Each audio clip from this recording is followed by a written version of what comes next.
Welcome to the Unleash Greatness podcast with your host, Jonathan Mitchell. The best in personal, emotional, spiritual, and business development. Hey guys, welcome again to Unleash Greatness. It is I, Jonathan Mitchell, and today is MBA Musings Day, where I'm going to tell you about some of the things I have learned in the MBA classes this week. Hopefully to inspire your mind and help you stretch a little bit, because it definitely stretched mine. So I'm super excited to share with you everything going on. If you want to hear more podcasts, please go to either iTunes, Stitcher, or anywhere else you can find podcasts, and trust me, we are there. And you can go to unleashg.com for more about what I do and the coaching programs and anything else. If I can help you, please let me know. I also want to make sure we point out this episode is sponsored by naturalmedicinemamas.com for any help or products or insights around using alternative or natural medicine. Good friends of mine, amazing products for both men, women, and children. Check it out. They got some good stuff for you. Here we go. Let's get rocking here. Hopefully we can have a great, wonderful time. And yeah, here we go.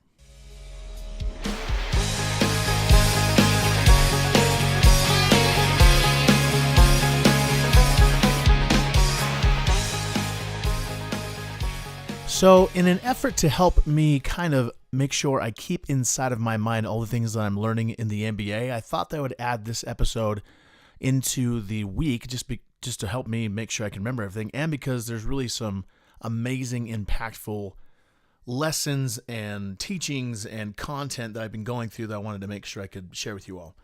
So this week, I have two classes this week. I have two classes every week, honestly. And I'm going to the University of Utah here in Utah, doing their professional MBA program, so I can do my sales training and stuff during the day, and then I do classes at night. Been an excellent program. Been impressed with everyone going there. Tuesday night was more of a statistics / Excel class, so it's kind of without having Excel, I don't want to bore everyone out of their mind about talking with numbers and Excel sheets and that kind of stuff. There's some cool things you can do, but it's definitely not the most exciting subject. So I thought tonight I would focus on the class for leading groups and leadership and building culture and that kind of stuff, just because it's my background and I love the content. So I wanted to point out three things. I'm going to try to keep these a little bit more concise and easier to follow. I'm going to try and point out three things that I wanted to share with you all on what I found very a little shifting in my own mind and life on how I make decisions. So this week, we had a couple things happen where the first half of the class was about talking about decision-making processes, and if the decision-making process that we have right now is really the best one we should use, and what we can add to that to make better decisions. The second half was an interview with a guy from OC Tanner, one of the executive VPs there, over products and production and just his thoughts on culture and creating appreciation. So on the first side, talking about decisions, we did a lot of readings on different articles from the Harvard Business Review and other places that talked about decision-making paradigms and what people do differently as leaders and what you can do to add in scenarios or information to help you make better decisions.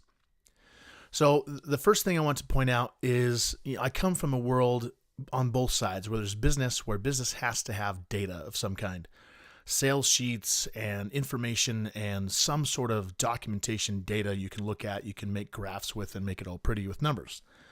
On the other side is like the energy work, life coaching, intuitive, all this kind of stuff. So you have these conflicting sides where you have to balance out what you feel in your gut and then the data that you have in front of you.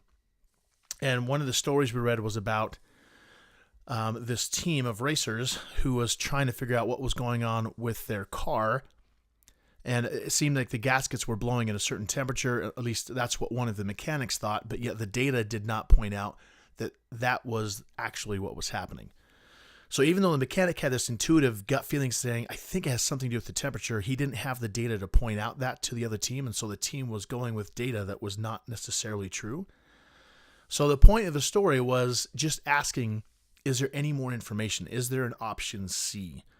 So many times we say it has to be this or this, either option A or B, and we don't think about, well, maybe there's an option C, D, E, F, G, whatever the case might be. It's being willing to look at the information you're presented with. Like another example is going to a doctor, and the doctor says, well, it could be this or it could be this. And you're like, okay. And so you never think to ask the doctor, Is there another option? Is there another thing that it could be, another prescription, another whatever? And so that's the whole story, was just making sure you're willing to ask more questions and be willing to look at option C, so that you're not only looking at the information in front of you, but saying what other information is there we can make the decision with. So it's an interesting balance going between, because a lot of people, like a lot of times with myself, I go by both the data and intuition. Like, so I get the data and I think, okay, how do I feel about the data that I'm getting? Does it feel good to me? And I always know now that I need to be asking, okay, here's the data I have. How do I feel about the data that I have?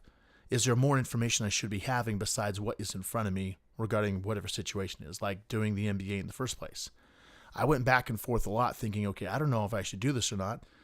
It's a lot of money. It's 2 years of my time. It's a lot of energy. It's going to require a lot. Is it going to be worth it for me to do this? And again, if you listened last week, I told you how one reason why I wanted to go into it is because I have a very strong entrepreneurship, capital funding, finance, economics, marketing, all that stuff is what I'm going to be going into, which I'm super excited about. So ultimately, I looked at the data saying, okay, here's what's going to happen if I don't. Here's what's going to happen if I do. And then ultimately just saying, okay, how do I feel about both options, and where I decided to go for it, which I'm very glad I have, because I'm learning a ton and stretching myself and networking with people. It's been an amazing experience so far, and I'm looking forward to more. The second thing I want to talk about was just pointing out how sometimes when we make a commitment to a decision, how naturally as humans we seem to dig in and say, no, I've decided this, we're going to do this. Like, for instance, with companies and programs. A lot of times people or companies launch programs without having full data in front of them, and they commit to it and they move forward with the data they have. And even though the data may be faulty or not necessarily the most accurate or even have a full picture, they move forward anyway. And because they move forward with it, especially when it's public, when you like publicly say this on Facebook, even personally, if you say, I'm going to publicly do this thing based off of not quite accurate information, then you begin to dig in and you commit yourself more to it. And how that's not always, I mean, as coaches, we use that as a tool to help people really commit to certain actions or behaviors. But at the same time, it's interesting to look at why it's not necessarily a good thing to dig in when things are not working, and to have some sort of feedback system to where you can say, okay, is this really working? Is this the course of action we really want to do? And are we for sure we want to do this? And the example they brought up was the Challenger launch with a space shuttle back in 86, where the space shuttle went off, and I think it wasn't a gasket problem, it was like the rings or something, but the engineer didn't feel good about it. They launched anyways, and as you know, the astronauts all died in the launch, which was a tragic, horrible experience. But the point of bringing it up was to point out that they made a decision, they committed to it, and they said, we're going to go for it based on this half information, even though there's this guy with this gut instinct going, something's not right. It's just not there. They needed to make sure everything was clear beforehand, but they went anyways, and they had a tragic experience as a result. So I know that we all listening out there, I mean, we're not going to have, I would at least hope that most of the decisions that we make on a daily basis, even monthly or yearly, are not a life and death experience, but they are about relationships or your job or your business or whatever might be going on. That make sure you're taking all aspects in, that you are looking at the data, and that if something, again, on the other side, going to intuition, if something doesn't feel right, don't do anything until you make sure you're like, okay, for sure, even if you don't have the data, say, I'm going to find the data to make sure that I feel really good about this. Because otherwise, like the engineer with the Challenger shuttle, sometimes bad things happen. So being willing to put your foot down and say, give me time to find the data to make sure this is the right fit. So the last thing I want to talk about, the third thing, was just kind of gleaning on the wisdom from the executive VP from OC Tanner. Super cool guy. Was talking about the culture they've built at OC Tanner and what they do to hire correctly and how they create that culture. And I was just thinking about, culture of any kind, whether it's your personal relationships, your friendships, any side business, side hustle, groups, companies, your own business, whatever, how they are very intentional on the type of people that they bring in. So he drew a box, which I hope I can give it justice since I don't have, you guys can only hear me and not see this, but he drew a box and just described his hiring process how they look for someone who is either highly skilled and has high emotional or high emotional intelligence or really in-depth soft skills with people skills. And they also look for people who have even low skills but high emotional intelligence. So there's a one side where it's high emotional intelligence and high skill, and on the bottom of that was high emotional intelligence, low skill. On the opposite side of the box was low emotional intelligence, low skill, and then there was high skill and then low emotional intelligence. And he was just saying that the left side was the side they do not hire on. And they have a very interesting way of hiring people. They take them in and they have everyone coming in, whether it's an executive person or an hourly wage, or everyone comes in to a room and they try to put together this kid toy, kind of like Legos, but I can't remember what he said it was, but it's like a Lego set. And they have to build together as a group. And then everyone who's hiring them watches how they behave in this situation because they already have their resumes and they just want to see how they are with their emotional intelligence. And he talks about how some people are just bring out their anger and they get frustrated and they're horrible to be around. They try to boss everybody around, and it just shows them a lot about the type of person they're bringing on board to the company, which I think when I have a company, I'm going to definitely do something like that because it's kind of funny actually, but way insightful on people's behavior. So it was interesting to see he talked about people who were highly skilled but had low emotional intelligence. They try to avoid those type of people because they're highly skilled, they're prideful, and they're not willing to look at the emotional side, soft skills, and see what they need to do right. And they're just kind of miserable to be around. And then there's the other side where people just have low skills and low emotional intelligence, that they're just there's not a whole lot they can do with it, and they don't even touch people like that.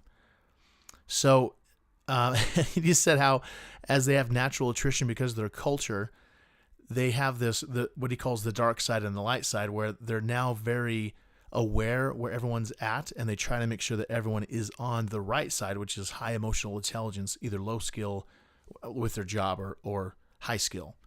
And they try to make sure everyone's in that place so that everyone's kind of getting along and they can work through conflict healthily, and they don't have people freaking out, and everyone's supporting everybody else because they, again, have a high emotional intelligence.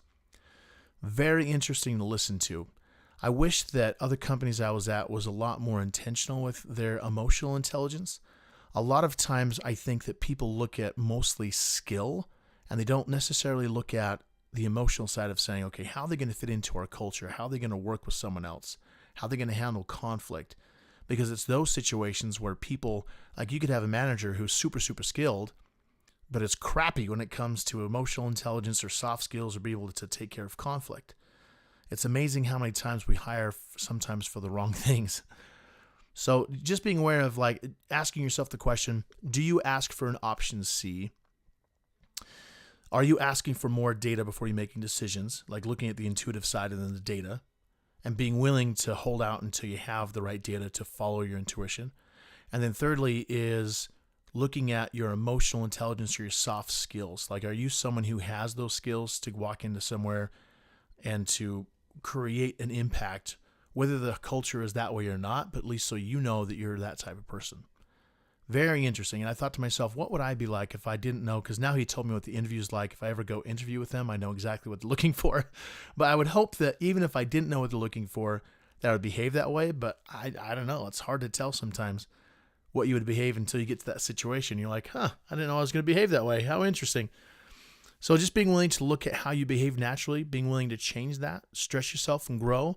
Listening to this podcast obviously is one way to do it. There's tons of amazing podcasts, books, all sorts of things that you can do. Hopefully I can bring out some of them and help you, but being aware of that and being willing to move forward and progress is, again, the most admirable thing. Oh, one more bonus point I'm going to point out, which I'm very intrigued by. I think sometimes in the positive world with coaching, or at least in pop psychology and pop self-development, we talk too much. This is point 3.5, just so you know. I'm going to add this in as a lasting thought.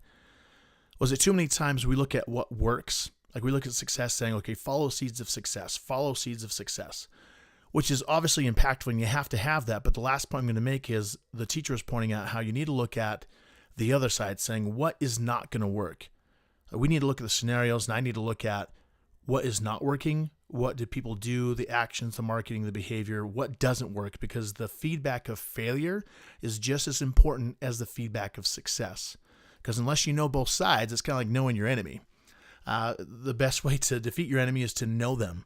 And if failure is not necessarily the enemy, because it's more of a teacher, but if you use that same scenario and said failure is the quote-unquote enemy, if you knew failure going into anything, whether that's relationships, business, career, whatever, if you know what failure looks like and you know what success looks like, you're better able to move forward towards success because it's even more clear when you know the other side. I'm going to leave that with you.